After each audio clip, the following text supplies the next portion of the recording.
عاطف کو اپنی بارگاہ میں شرف قبولیت عطا فرمائے، نہ صرف قبول فرمائے بلکہ اللہ قبول فرما کے ہمارے لیے سعادت کو ذکر ہو جائے۔ سمجھ محترم، آپ تمام بابا کے علم میں ہے کہ آج کی اس گفتگو کا عنوان سیرت نبی صلی اللہ علیہ وسلم کے جس حصے پہ ہم پہنچ چکے ہیں وہ یہ ہے کہ سن 7 ہجری کے اندر جس وقت صلح حدیبیہ ہو چکا تھا تو مسلمانوں کے لیے بھی اور مشرکین کے لیے بھی سارے رہتے کھل گئے تھے، فریقین کے درمیان معاہدہ پا چکا تھا، معاہدہ طے پا گیا تھا کہ کوئی بھی فریق اب ایک دوسرے کے ساتھ 10 سال تک کسی قسم کی کوئی لڑائی نہیں لڑے گا، کوئی تلوار نہیں اٹھے گی۔ تو اس معاہدے کی وجہ سے راستے صاف ہو چکے تھے۔ اسی طرح پچھلے جمعہ مبارک میں نے آپ کو یہ بتا دیا تھا کہ جب راستے صاف ہو گئے تو آقا علیہ السلام چونکہ کل کائنات کی طرف حضور نبی بن کے آئے تھے، تو اسی نسبت سے اسی خیال سے آقا علیہ السلام نے جس وقت راستے صاف ہوئے حضور نے سب سے پہلا جو کام کیا وہ یہ تھا تاکہ پوری دنیا کے جو بادشاہ تھے اس وقت کے بڑے بڑے بادشاہ، بڑے مشہور بادشاہ تھے، آپ نے ان کی طرف خطوط لکھے اور ان کو اسلام کی دعوت دی، اللہ رب العزت کی وحدانیت کی دعوت دی اور اپنی رسالت کی دعوت دی کہ آؤ اللہ کی طرف آؤ، دین اسلام کو قبول کر لو، تم نے کلمہ پڑھ لیا تو تمہارے ماننے والے بھی کلمہ پڑھ لیں گے، یاد رکھو اگر تم نے دین کو قبول کر لیا تو دین بھی تمہیں مل جائے گا اور جس ملک کے تم بادشاہ ہو وہ ملک بھی تمہارے پاس ہمیشہ رہے گا۔ تو آقا علیہ السلام نے سب سے پہلا جو کام کیا وہ یہی تھا کہ شاہان عالم کو دنیا کے بادشاہوں کو آپ نے خطوط لکھے تھے۔ اب یہ ساری باتیں آپ نے پچھلے جمعہ مبارک میں سن لی تھی کہ آپ نے پھر اپنی مہر بھی بنوائی، اس مہر میں کیا لکھا گیا، مہر کس چیز کی بنی، یہ ساری باتیں ہو چکی ہیں۔ اب آج کی اس جمعہ مبارک میں ان خطوط میں سے جو ہے وہ ان خطوط کی اوپر کے خط کن کن کو بھیجے گئے اور جن کو بھیجے گئے انہوں نے حضور کی خطوط کے ساتھ کیا سلوک کیا اور کیا ان کا انجام ہوا، آج کی اس گفتگو کے اندر میں بیان کروں گا۔ اللہ رب العزت کی بارگاہ میں دعا کروں اللہ تعالی ہمیں سنا کے سمجھ کے عمل کی توفیق عطا فرمائے اور ہمارے دلوں کو اللہ تعالی اپنے محبوب کا سچا مقابلہ عطا فرمائے۔ سامعین محترم، سب سے پہلے خط کا ذکر کرتے ہیں جو آقا علیہ السلام نے روانہ کیا، اور یہ خط تھا نجاشی بادشاہ کی طرف۔ نجاشی حبشہ کے بادشاہ کو کہا جاتا ہے اور یہ ابھی بھی حبشہ کے بادشاہ کو نجاشی ہی کہا جاتا ہے۔ یہ بھی میں آپ کو بتاتا چلوں کہ ان کے نام اور ہوتے تھے، لیکن چونکہ ان کے بڑوں سے یہ سلسلہ چلتا رہا تو اسی نسبت سے حبشہ کے بادشاہ کو نجاشی کہا جاتا ہے، روم کے بادشاہ کو کیسر کہا جاتا ہے، ایران کے بادشاہ کو کسرا کہا جاتا ہے، اسی طرح ترکی کے بادشاہ کو سلطان کہا جاتا ہے۔ یہ سامعین محترم نسل در نسل یوں چلتا چلا رہا ہے۔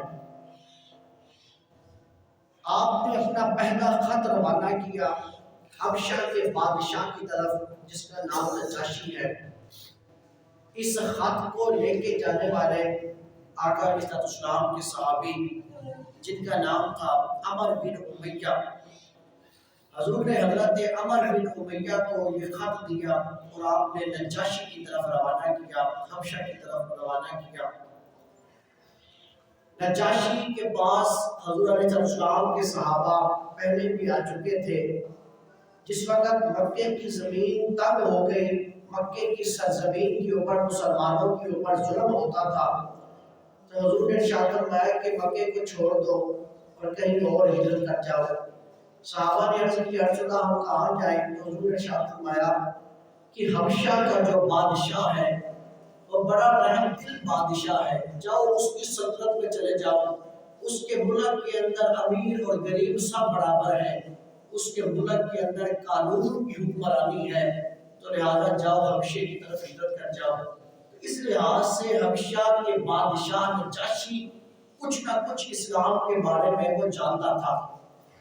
جس وقت 7 ہجری کے اندر حضور کا یہ خط نجاشی بادشاہ کے پاس پہنچا تو نجاشی نے بڑے ادب اور بڑے احترام کے ساتھ حضور کے خط کو وصول کیا، اور اس نے حضور علیہ السلام کا جو خط تھا اس کا احترام اس طرح کیا کہ اس نے حضور کے خط کو اٹھا کے اپنی آنکھوں کے ساتھ لگایا، حضور کے خط کو اپنی آنکھوں پہ رکھا، اور حضور کے خط کا ادب اس انداز سے کیا کہ جس وقت اسے حضور کا خط ملا وہ اپنے تخت سے نیچے اتر آیا اور زمین کے اوپر بیٹھ گیا۔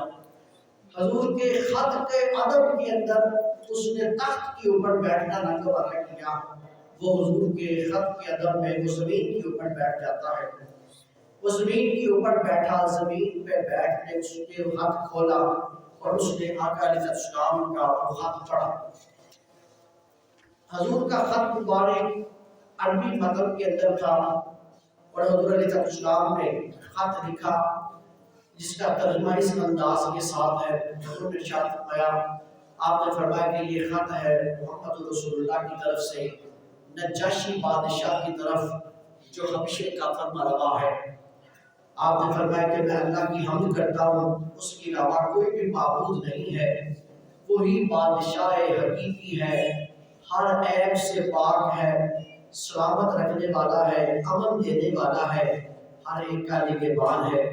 آپ نے فرمایا کہ میں گواہی دیتا ہوں کہ عیسیٰ ابن مریم روح اللہ ہے، اسی کا کلمہ ہے جو اس نے مریم کو القا کیا۔ آپ نے فرمایا مریم وہ جو عمارہ سے دو لگائے ہے، مریم وہ جو پاک ہے، خوشبودار ہے، پاک دامن ہے، اسی سے ہی عیسیٰ علیہ السلام پیدا ہوئے۔ اسے پیدا کرنے والی ذات اللہ کی ہے، اسے اپنی روح پھونکی اس کے اندر، اور پھر روح کو مریم میں جس طرح آدم کو اپنے دست قدرت سے تخلیق کیا، بالکل اسی طرح حضرت عیسیٰ علیہ السلام کو بھی حضرت مریم میں روح پھونک کے حضرت عیسیٰ کی پیدائش ہوئی۔ یہ آپ نے لکھ کے پھر آپ نے کہا، آپ نے فرمایا کہ اے نجاشی میں تمہیں دعوت دیتا ہوں، آؤ ایمان لے آؤ، وہ اللہ وحدہ لا شریک ہے، ہمیشہ اس کی اطاعت کرو، اگر تو میری پیروی کرے گا، ایمان لائے گا تو سن لے کہ میں اللہ کا رسول ہوں، میں تجھے تیرے سارے لشکر کو اللہ پر ایمان لانے کی دعوت دیتا ہوں۔ آپ نے فرمایا کہ میں نے حق کا پیغام تمہیں پہنچا دیا، میں نے نصیحت کا فرض ادا کر دیا، بس میری نصیحت کو قبول کر لو۔ میں نے تمہاری طرف اپنے چچا زاد بھائی حضرت جعفر بن ابی طالب کو اور اس کے ساتھ چند مسلمانوں کو بھیجا ہے۔ آپ نے آخری لائن لکھی، آپ نے فرمایا کہ اس شخص پہ ہمیشہ سلامتی رہے جو ہدایت کا پیروکار ہے، جو ہدایت کو قبول کرنے والا ہے، اس شخص کے اوپر ہمیشہ سلامتی رہے۔ یہ خط کا مطلب تھا جس کا میں نے اردو ترجمہ بتایا ہے۔ یہ عربی پہ حضور نے نجاشی بادشاہ کو یہ خط لکھا۔ جب خط مکمل ہوا تو آپ نے وہ نجاشی کہنے لگا کہ میں گواہی دیتا ہوں اس بات کی کہ آپ ہی نبی امی ہیں، آپ ہی وہ نبی ہیں کہ جن کے بارے میں عیسیٰ نے بشارت دی ہے، آپ ہی وہ نبی ہیں کہ جس کا اہل کتاب ایک عرصے سے انتظار کرتے چلے آ رہے ہیں۔ ہم گواہی دیتے ہیں کہ آپ اللہ کے سچے رسول ہیں۔ سارے لوگ یہی تک اس نے بات ختم نہیں کی، پھر اس نے ایک خط منگوایا، اس نے خط لکھا جس کے اندر اس نے یہ کہا کہ آقا یا رسول اللہ صلی اللہ علیہ وسلم میں آپ کے اوپر ایمان لاتا ہوں، میں آپ کے کلمے کو قبول کرتا ہوں۔ آقا یا رسول اللہ آپ کے چچا زاد بھائی حضرت جعفر کے ہاتھ میں نے کلمہ پڑھ لیا ہے، لہٰذا میرے کلمے کو آپ قبول فرما لیں۔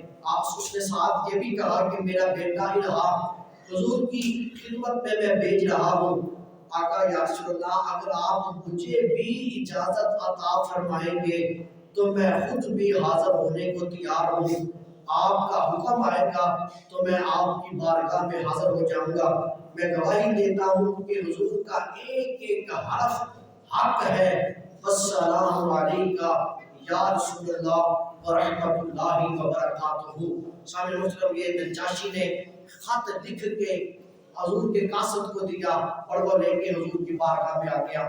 سامع محترم، اس نے اپنی محبت کا اظہار نجاشی نے اس انداز کے ساتھ بھی کیا تھا کہ اگر مجھے اللہ نے موقع عطا کیا تو میں اس نبی کی بارگاہ میں بنفس نفیس حاضر ہوں گا اور اس کے قدموں کو دھو کے جو اس کے قدموں کا دوبن ہوگا میں اس کو پیوں گا۔ میں اپنے لیے اس چیز کو سعادت سمجھتا ہوں کہ میں اس نبی آخر الزمان کے قدموں کے دوبن کو پیوں، میرے لیے یہ سعادت کی بات ہے۔ دوستو، جس انداز کے ساتھ اس نے جو ہے کہ حق کا ادب احترام کیا اور کلمہ پڑھا، مسلمان ہوا، اور دوستو صرف یہی نہیں بلکہ آقا علیہ السلام کا جو خط تھا اس نے اس انداز کے ساتھ سنبھالا کہ سونے کی ڈبیا کے اندر اس نے وہ خط کو رکھ دیا، سونے کی ڈبیا کے اندر خط کو رکھا، اسے محفوظ کر دیا کہ یہ خط میرے لیے شرف سعادت ہے، کہ یہ میرے لیے امن کا پیغام ہے، یہ میرے لیے نجات کا باعث ہے۔ اس نے سونے کی ڈبیا کے اندر اس خط کو محفوظ کر لیا اور ہمیشہ کے لیے اپنے پاس محفوظ کر لیا۔ سامعین محترم، جس وقت یہ خط روانہ ہوا آقا علیہ السلام تک پہنچا، کریم آقا علیہ السلام نے اس کا کلمہ قبول بھی کیا، اور دوستو نہ صرف حضور نے اس کا کلمہ قبول کیا بلکہ سن 7 ہجری کے اندر اس نے کلمہ پڑھا اور 2 سال گزرے، سن 9 ہجری کے اندر اس کا وصال ہو گیا۔ نجاشی بادشاہ کا وصال ہوا۔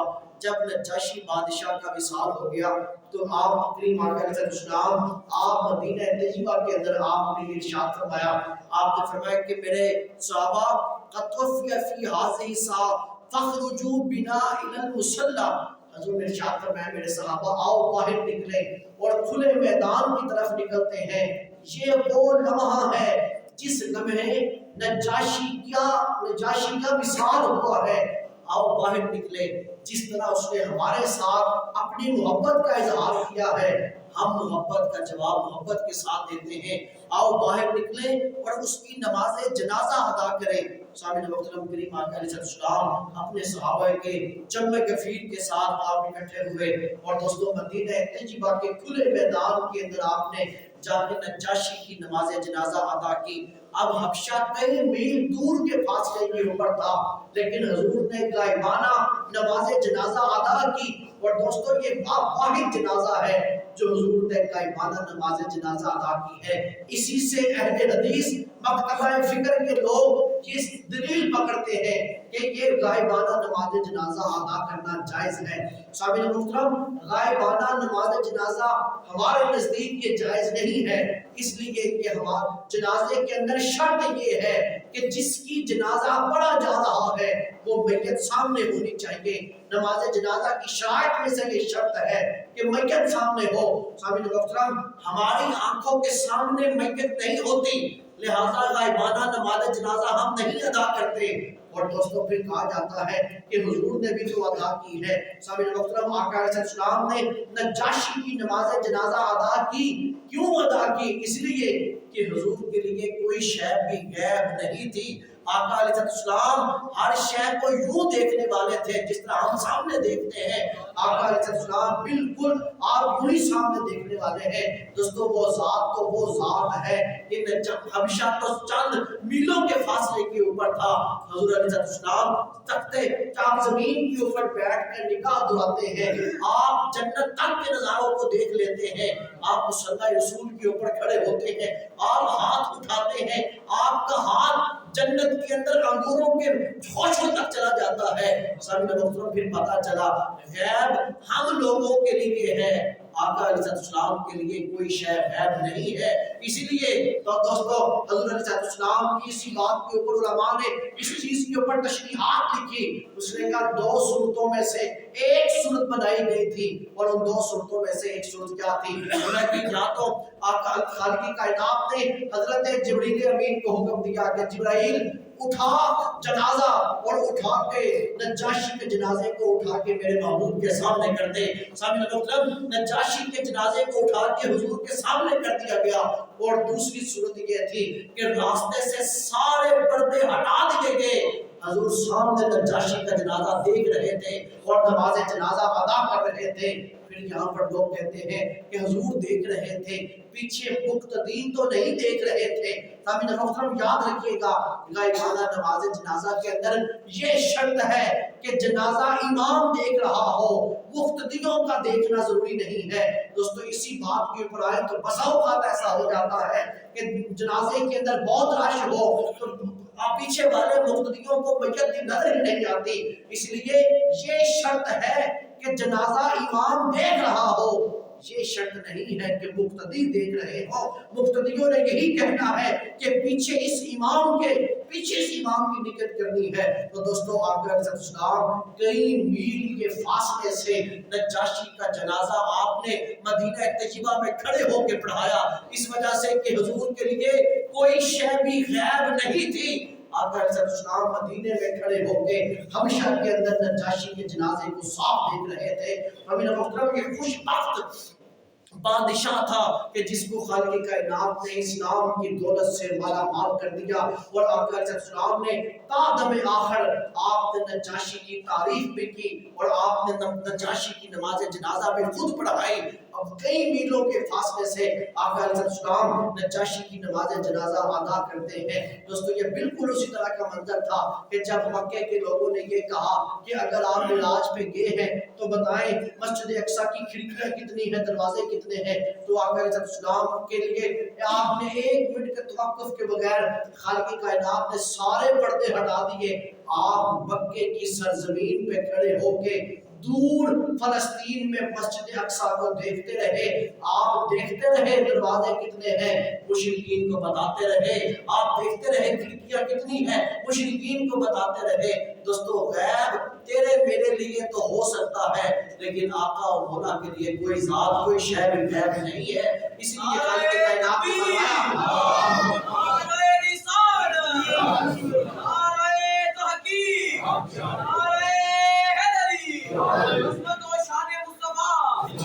دوستو یہ پہلا خط تھا جو آقا علیہ السلام نے حبشہ کے بادشاہ نجاشی کی طرف روانہ کیا، اور 2 خط گئے تھے آپ کے پاس۔ دونوں کی اس نے، میں نے آپ کو سونے کی ڈبیا بتائی، سونے کی ڈبیا نہیں تھی بلکہ ہاتھی کے دانت کی ڈبیا تھی، جس کے اندر اس نے حضور کے دونوں خطوں کو محفوظ کر دیا تھا۔